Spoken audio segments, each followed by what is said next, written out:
Zone Arctique, la capsule d'actualité du Grand Nord canadien avec Nelly Guidici.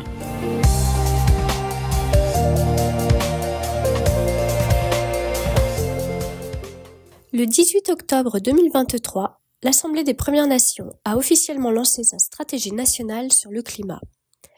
4 années de travail ont été nécessaires et cette stratégie fait suite à la résolution adoptée par l'Assemblée des Premières Nations en juillet 2019 et qui avait déclaré l'urgence climatique.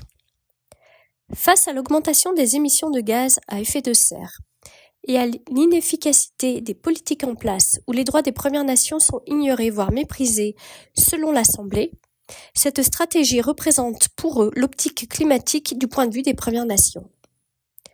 La stratégie, qui met l'accent sur le rôle des Premières Nations en tant que chef de file en matière de climat, a pour objectif, entre autres, de créer l'espace nécessaire au niveau local et régional pour mettre en place des solutions qui, tout en luttant contre le réchauffement climatique, permettent aux Premières Nations du Canada d'exercer leur souveraineté et leur droit à l'autodétermination.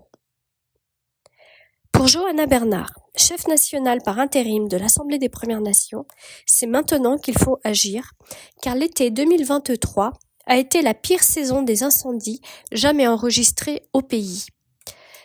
Plus de 4 millions d'hectares de forêts ont brûlé dans les territoires du Nord-Ouest et 328 140 hectares ont également brûlé dans le territoire du Yukon.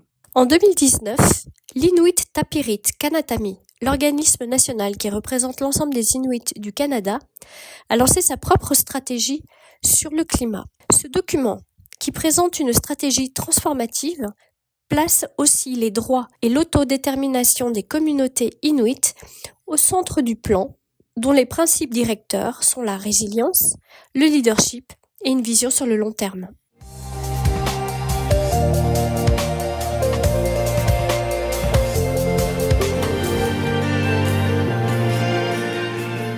C'était Zone Arctique, la capsule d'information du Grand Nord canadien avec Nelly Guidici.